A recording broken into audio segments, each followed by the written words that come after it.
ಯಾವಾಗಲೂ ಕೂಡ ಹೀಯಾಳಿಸೋರು. ಹೆಂಗೆ ಅಂತಂದ್ರೆ ಕಲ್ಯಾಣ ಕರ್ನಾಟಕ ಅಂದ್ರೆ ಹಿಂದುಳಿದ ಭಾಗ, ಅಲ್ಲಿಯ ಜನರಿಗೆ ಬುದ್ಧಿ ಪ್ರಮಾಣ ಕಡಿಮೆ ಇದೆ, ದಡ್ಡರು ಎನ್ನುವ ಹಣೆ ಪಟ್ಟಿ ಅವರು ಕಟ್ಕೊಂಡೇ ಬಂದಿದ್ರು. ಕೊಟ್ಟಿದೀವಲ್ಲ ನಿಮಗೆ ನಿಮ್ಮ ಅಭಿವೃದ್ಧಿ ಮಾಡೋದಕ್ಕೆ 371 ಜಾರಿ ಮಾಡಿದೀವಲ್ಲ ಅಂತ ಬರೇ ಹೇಳ್ಕೊಂಡು ತಿರ್ಕೊಳ್ಳೋದು, ಜಂಬ ಕಚ್ಕೊಳ್ಳೋದು ಮಾತ್ರ ಬಿಡೋದಿಲ್ಲ ಇವರು.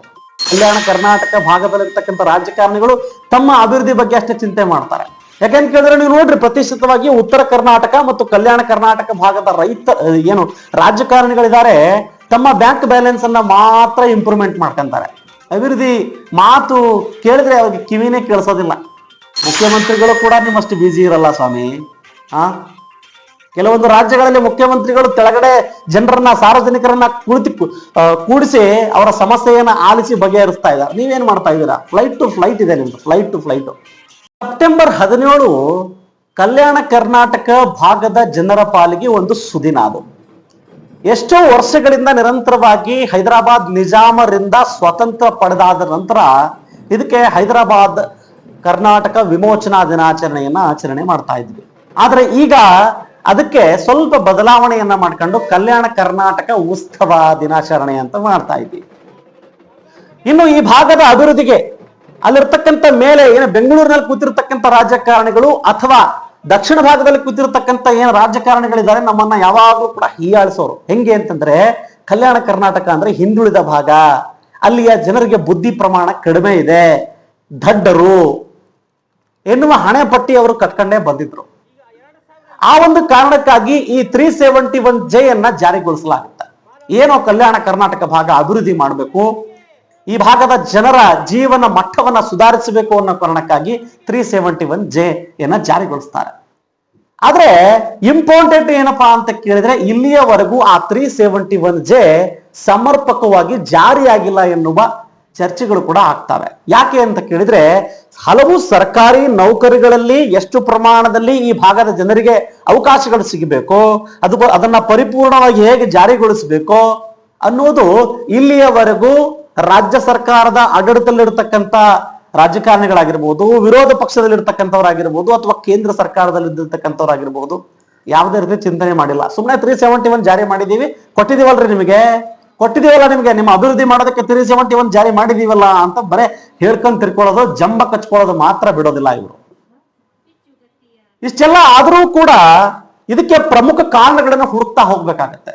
ಪ್ರಮುಖ ಕಾರಣಗಳನ್ನು ಹುಡುಕ್ತಾ ಹೋದ್ರೆ, ಮೊದಲನೇದಾಗಿ ಈ ಭಾಗದಲ್ಲಿರ್ತಕ್ಕಂಥ ಕಡುಭ್ರಷ್ಟ ರಾಜಕಾರಣಿಗಳು ಇದಕ್ಕೆ ಕಾರಣಕರ್ತರಾಗ್ತಾರೆ.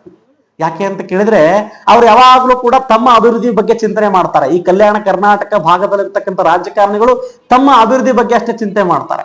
ಯಾಕೆಂತ ಕೇಳಿದ್ರೆ ನೀವು ನೋಡ್ರಿ, ಪ್ರತಿಷ್ಠಿತವಾಗಿ ಉತ್ತರ ಕರ್ನಾಟಕ ಮತ್ತು ಕಲ್ಯಾಣ ಕರ್ನಾಟಕ ಭಾಗದ ರಾಜಕಾರಣಿಗಳಿದ್ದಾರೆ, ತಮ್ಮ ಬ್ಯಾಂಕ್ ಬ್ಯಾಲೆನ್ಸ್ ಅನ್ನ ಮಾತ್ರ ಇಂಪ್ರೂವ್ಮೆಂಟ್ ಮಾಡ್ಕೊಂತಾರೆ. ಅಭಿವೃದ್ಧಿ ಮಾತು ಕೇಳಿದ್ರೆ ಅವ್ರಿಗೆ ಕಿವಿನೇ ಕೇಳಿಸೋದಿಲ್ಲ.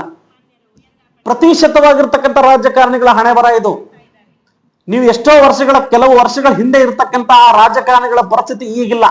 ಅವ್ರು ಎಷ್ಟೋ ಜನ ಶಾಸಕರಾಗಿದ್ದಾರೆ, MP ಗಳಾಗಿದ್ದಾರೆ, MLCಗಳಾಗಿದ್ದಾರೆ, ಅವ್ರ ಬ್ಯಾಂಕ್ ಬ್ಯಾಲೆನ್ಸ್ ಮಾತ್ರ ಇಂಪ್ರೂವ್ಮೆಂಟ್ ಆಗಿದೆ. ಆದರೆ ಸಾರ್ವಜನಿಕರ ಬ್ಯಾಂಕ್ ಬ್ಯಾಲೆನ್ಸ್ ಕೂಡ ಇಂಪ್ರೂವ್ಮೆಂಟ್ ಆಗಿಲ್ಲ. ಈ ಕಲ್ಯಾಣ ಕರ್ನಾಟಕ ಭಾಗದ ಅಭಿವೃದ್ಧಿ ಮಾತು ಅದು ಕನಸಿನ ಮಾತು ಅಂತ ಹೇಳಬಹುದು. ಮಾತೆತ್ತರೆ ಜಂಬ ಕೊಚ್ಕೊಳ್ತಾರೆ ನೋಡಿ. ಏನಪ್ಪಾ ಅಂತ ಕೇಳಿದ್ರೆ, ಆ ಬೆಂಗಳೂರಿಂದ ಕಲಬುರಗಿಗೆ ಬರ್ಬೇಕಾದ್ರೆ ಫ್ಲೈಟ್ ಅಲ್ಲಿ ಬರ್ತಾರೆ. ಫ್ಲೈಟ್ ಅಲ್ಲಿ ಬಂದ ಕೂಡಲೇ ಅವರಿಗೆ ಒಂದು ದೊಡ್ಡ ಹೂಗುಚ್ಛವನ್ನ ನೀಡಿ ಫೋಟೋಗಳನ್ನ ತೆಗೆದುಕೊಂಡು ಹಾಕೋದರಲ್ಲಿ ಏನಪ್ಪಾ ಅಂತ ಕೇಳಿದ್ರೆ ಅವರು ನಿಸ್ಸಿಂಹರು ಅಂತ ಹೇಳಬಹುದು. ಆದ್ರೆ ಅಭಿವೃದ್ಧಿ ವಿಚಾರಕ್ಕೆ ಬಂದ್ರೆ, ಅವರ ಕ್ಷೇತ್ರಗಳೇ ಎಷ್ಟೋ ಈಗಲೂ ಕೂಡ ಕಲ್ಯಾಣ ಕರ್ನಾಟಕ ಭಾಗದ ಎಷ್ಟೋ ಶಾಸಕರ ಕ್ಷೇತ್ರಗಳು ಈಗಲೂ ಕೂಡ ಅಭಿವೃದ್ಧಿ ಆಗದೆ ಇದ್ದಿರತಕ್ಕಂಥದ್ದು ದುರ್ದೈವ ಅಂತ ಹೇಳಬಹುದು. ಎಷ್ಟು ಜನರ ಹೆಸರು ತಗಲಿಕ್ಕೆ ಸಾಧ್ಯ ಇದೆ? ಒಬ್ಬರಲ್ಲ, ಪ್ರತಿಶತ ಶಾಸಕರ ಕ್ಷೇತ್ರಗಳ ಪರಿಸ್ಥಿತಿಗಳು ಹಿಂಗೆ ಆಗಿರ್ತಕ್ಕಂಥದ್ದು. ಎಷ್ಟೋ ಕ್ಷೇತ್ರಗಳು ತಿಪ್ಪೆ ಗುಂಡಿಗಳಾಗಿವೆ. 40 ವರ್ಷ, 30 ವರ್ಷ, 25 ವರ್ಷ ಆ ಕ್ಷೇತ್ರದಲ್ಲಿ ಶಾಸಕರಾಗಿ ಸೇವೆಯನ್ನು ಮಾಡ್ತಿರ್ತಕ್ಕಂಥ ಕ್ಷೇತ್ರದ ಶಾಸಕರ ಹಣೆ ಬರ ಇದು.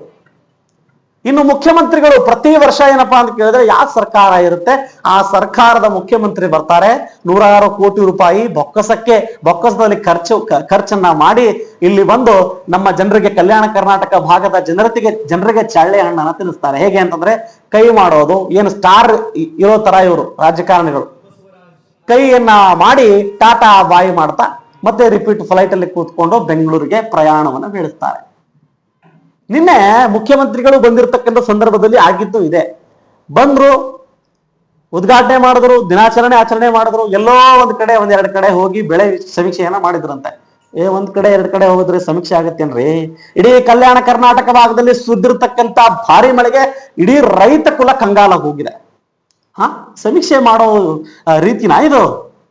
ಈ ರೀತಿಯಾಗಿ ನೀವು ಸಮೀಕ್ಷೆ ಮಾಡಿದ್ರೆ ಅವರಿಗೆ ಪರಿಹಾರ ಕೊಡೋರು ಯಾರ್ರಿ? ಸುಮ್ಮನೆ ಹೊಟ್ಟೆ ಕಿಚ್ಚಿಗೆ ನಮ್ಮ ಭಾಗಕ್ಕೆ ಬಂದು ಜನರನ್ನ ಮರಳನ್ನ ಮಾಡಿಸ್ತಿರ್ತಕ್ಕಂಥದ್ದು ನಮ್ಮ ಅಷ್ಟೊಂದು ಹುಚ್ಚರಲ್ಲ ರೀ. ಆದ್ರೆ ಕಲ್ಯಾಣ ಕರ್ನಾಟಕ ಅಭಿವೃದ್ಧಿ ಆಗಬೇಕು ಅಂದ್ರೆ ಈ ಭಾಗದ ರಾಜಕಾರಣಿಗಳು, ಈ ಭಾಗದ ಜನರು ಮೊದಲು ಎಚ್ಚೆತ್ತುಕೊಳ್ಬೇಕಾಗಿದೆ. ಯಾಕಂದ್ರೆ ಕೇಳಿದ್ರೆ ಅವ್ರು ಆಡಿದ್ದೇ ಆಟ, ರಾಜಕಾರಣಿಗಳು ಆಡಿದ್ದೇ ಆಟ ಅಂತ ಜನರು ನೋಡ್ತಾ ಕೂತ್ಕೊಂಡಿದ್ದೀವಿ. ಎಷ್ಟು ವರ್ಷಗಳ ಕಾಲ ಹೀಗೆ ನಮಗೆ ಅವ್ರು ಚಳಿ ಹಣ ತಿನ್ನಿಸ್ಬೇಕು ಅದನ್ನ ನೋಡ್ತಾ ಕೂತಿದ್ದೀವಿ. ಆದ್ರೆ ಮುಂದಿನ ದಿನಗಳಲ್ಲಿ ಹೀಗಾಗಬಾರದು, ನಾವೆಲ್ಲರೂ ಎಚ್ಚೆತ್ತುಕೊಳ್ಬೇಕಾಗಿದೆ. ಈ ರಾಜಕಾರಣಿಗಳ ಕೊರಳ ಪಟ್ಟಿ ಹಿಡಿದು ಕೇಳಬೇಕಾಗಿದೆ. ಏನ್ ಮಾಡಿದೀಯಪ್ಪ ನೀನು? ನಿನ್ನ ಜೀವನದಲ್ಲಿ ಎಷ್ಟು ಪ್ರಮಾಣದಲ್ಲಿ ಕಲ್ಯಾಣ ಕರ್ನಾಟಕದ ಅಭಿವೃದ್ಧಿಗೆ ನೀನು ಶ್ರಮವನ್ನ ವಹಿಸಿದ್ದೀಯಾ? ಅಥವಾ ನಿನ್ನ ಕ್ಷೇತ್ರದ ಅಭಿವೃದ್ಧಿಗೆ ಎಷ್ಟೊಂದು ಸಮಯವನ್ನ ನೀಡಿದ್ದೀಯಾ? ಕೇವಲ ಬೆಂಗಳೂರಿಂದ ಕಲಬುರಗಿಗೆ ಫ್ಲೈಟ್ ಬಂದು ಮತ್ತೆ ರಿಪೀಟ್ ವಾಪಸ್ ಹೋಗೋದಲ್ಲ, ಅದು ಅಭಿವೃದ್ಧಿ ಅಲ್ಲ, ಅದು ನಿನ್ನ ಅಭಿವೃದ್ಧಿ. ನಿನ್ನ ಬ್ಯಾಂಕ್ ಬ್ಯಾಲೆನ್ಸ್, ನಿನ್ನ ಜೇಬಿನಲ್ಲಿ ಇರತಕ್ಕಂಥ ದುಡ್ಡಿನ ಪ್ರಮಾಣ ಹೆಚ್ಚಾಗಿದೆ, ಆದ್ರೆ ಸಾರ್ವಜನಿಕರ ಹಣೆ ಬರ ಮಾತ್ರ ಚೇಂಜ್ ಆಗಿಲ್ವಲ್ಲ. ಅಂದ್ರೆ ನೀವು ಈ ಕಲ್ಯಾಣ ಕರ್ನಾಟಕದ ಅಭಿವೃದ್ಧಿಯನ್ನ ಮಾಡೋದಕ್ಕೆ ಇಚ್ಛಾಶಕ್ತಿ ಹೊಂದಿಲ್ಲ ಅಂತ ಅರ್ಥ. ಮುಂದಿನ ದಿನಗಳಲ್ಲಿ ಯಾವ ರೀತಿಯಾಗಿ ನಿಮ್ಮ ಮುಖವಾಡಗಳನ್ನ ಹೊರಗಡೆ ತರಬೇಕಾಗಿರತಕ್ಕಂಥ ಅನಿವಾರ್ಯತೆ ಇದೆ. ಸುಮ್ಮನೆ ಹೊಟ್ಟೆ ಕಿಚ್ಚಿನ ರಾಜಕಾರಣ ಮಾಡ್ತಾ ಇಮಿಡಿಯೇಟ್ ಆಗಿ ನಿಮ್ಮ ವಿರುದ್ಧ ಯಾರಾದ್ರೂ ಮಾತಾಡಿದ್ರೆ 5 ನಿಮಿಷದಲ್ಲಿ ಬಂದು ನೀವು ಪ್ರೆಸ್ ಮೀಟ್ ಅನ್ನ ಮಾಡ್ತೀರಿ, ಅವ್ರ ವಿರುದ್ಧ ಹೇಳಿಕೆಯನ್ನ ನೀಡ್ತೀರಿ. ಆದ್ರೆ ಅಭಿವೃದ್ಧಿ ವಿಚಾರಕ್ಕೆ ಬಂದ್ರೆ ನೋಡೋಣ, ಮಾಡೋಣ, ನಾಳೆ ನೋಡ್ತೇನೆ, ಅಧಿಕಾರಿಗಳಿಗೆ ಹೇಳ್ತೇನೆ. ಮುಖ್ಯಮಂತ್ರಿಗಳು ಕೂಡ ನಿಮ್ಮಷ್ಟು ಬ್ಯುಸಿ ಇರಲ್ಲ ಸ್ವಾಮಿ. ಕೆಲವೊಂದು ರಾಜ್ಯಗಳಲ್ಲಿ ಮುಖ್ಯಮಂತ್ರಿಗಳು ಕೆಳಗಡೆ ಜನರನ್ನ, ಸಾರ್ವಜನಿಕರನ್ನ ಕೂಡಿಸಿ ಅವರ ಸಮಸ್ಯೆಯನ್ನ ಆಲಿಸಿ ಬಗೆಹರಿಸ್ತಾ ಇದ್ದಾರೆ. ನೀವೇನ್ ಮಾಡ್ತಾ ಇದ್ದೀರಾ? ಫ್ಲೈಟ್ ಟು ಫ್ಲೈಟ್ ಇದೆ ನಿಮ್ದು, ಫ್ಲೈಟ್ ಟು ಫ್ಲೈಟ್.